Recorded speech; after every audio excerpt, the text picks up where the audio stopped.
Assalamualaikum warahmatullahi wabarakatuh. Selamat pagi, siang maupun sore kepada Bapak Ibu dosen. Sebelumnya perkenalkan, saya Nikade Aminul Utama dengan NIM 192231063 dari kelas Gizi 5B dan kali ini saya akan memaparkan hasil dari review jurnal saya mengenai survei konsumsi pangan di tingkat rumah tangga menggunakan metode recall, di mana jurnal yang saya review itu berjudul Impact of COVID-19 Dietary Consumption Patterns and Family Nutritional Intake, di mana tujuan dari penelitian ini adalah untuk mengetahui apakah ada hubungan antara pola konsumsi pangan dan juga tingkat kecukupan gizi keluarga selama masa pandemi.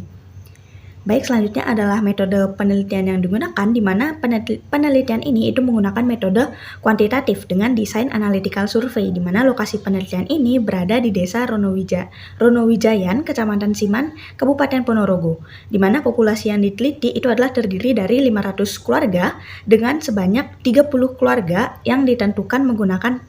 di mana 30 keluarga ini digunakan sebagai sampel yang ditentukan menggunakan teknik purposive sampling, yakni keluarga yang tinggal di wilayah zona merah COVID-19. Nah, pemilihan sampel ini itu didasarkan pada pertimbangan adanya keterbatasan mobilitas masyarakat selama pandemi serta kemudahan komunikasi secara daring.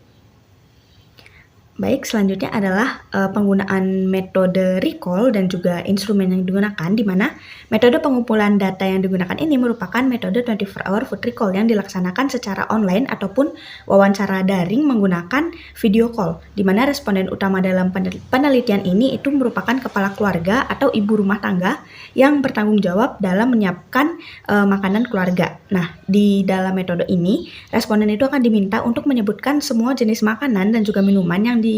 yang dikonsumsi oleh seluruh anggota keluarga dalam 24 jam terakhir, di mana data yang diperoleh kemudian akan dikonversi menjadi satuan gram dan dihitung kandungan zat gizinya menggunakan daftar komposisi bahan makanan atau DKBM. Kemudian hasil perhitungan yang meliputi energi, protein, lemak, dan juga karbohidrat akan dibandingkan dengan AKG dari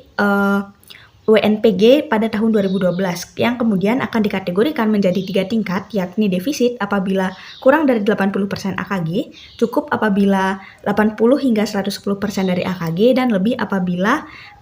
melebihi lebih dari 110% dari AKG.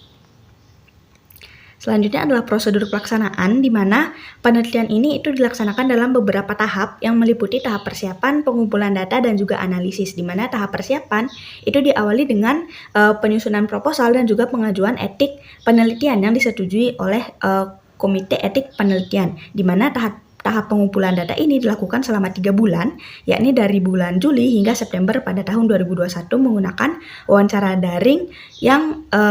kenapa digunakan wawancara daring itu juga untuk mematuhi protokol kesehatan. Kemudian setiap responden itu diwawancara sebanyak 1 kali untuk mencatat konsumsi pangan dalam 24 jam terakhir. Kemudian data akan dikonversi menjadi nilai zat gizi dengan bantuan tabel komposisi pangan Indonesia, lalu dianalisis menggunakan uji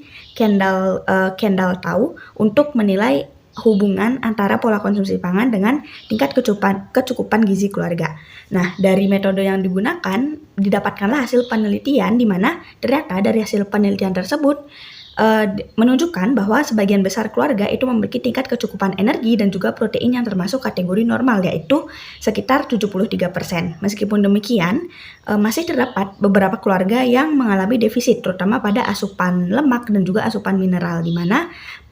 berdasarkan hasil analisis uji ini juga menunjukkan adanya hubungan yang signifikan antara pola konsumsi pangan dengan tingkat kecukupan gizi keluarga, di mana artinya semakin baik pola konsumsi pangan keluarga, maka semakin baik pula tingkat kecukupan gizinya, khususnya selama masa pandemi COVID-19.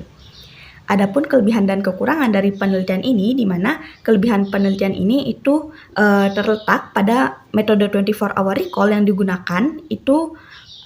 relatif mudah diterapkan dan juga dapat mengumpulkan data konsumsi dengan cepat tanpa memerlukan alat yang khusus. Namun tentunya terdapat juga beberapa kekurangan, di antaranya itu adalah jumlah sampel yang kecil, di mana hanya terdapat 30 keluarga sebagai sampel, dan adanya risiko bias ingatan atau recall bias karena responden ini diminta untuk harus mengingat kembali makanan yang dikonsumsi selama 24 jam terakhir. Selain itu, metode ini juga tidak mengukur keberagaman pangan yang dikonsumsi, sehingga belum memberikan gambaran yang secara menyeluruh tentang kualitas diet dari keluarga yang diwawancarai. Nah, adapun mengenai validitas dan reproduksibilitasnya, di mana untuk dari aspek validitas, sebenarnya instrumen yang digunakan ini sudah mengikuti standar nasional yakni AKG dan juga WNPG 2012 serta menggunakan daftar komposisi pangan Indonesia yang memang sudah umum dipakai dalam penelitian gizi, di mana hal ini tentunya meningkatkan validitas dari instrumen yang digunakan. Nah, dari segi reproduksibilitas, metode 24 hour recall ini sebenarnya dapat diulang dengan mudah pada populasi lain, tapi tentunya hasil ini bergantung pada kemampuan responden mengingat dan juga ketelitian dari pewawancara dalam menggali informasi. Sekian presentasi saya mengenai review jurnal dalam tingkat rumah tangga menggunakan metode recall. Mohon maaf apabila masih terdapat kesalahan dan juga kekurangan. Terima kasih dan wassalamualaikum warahmatullahi wabarakatuh.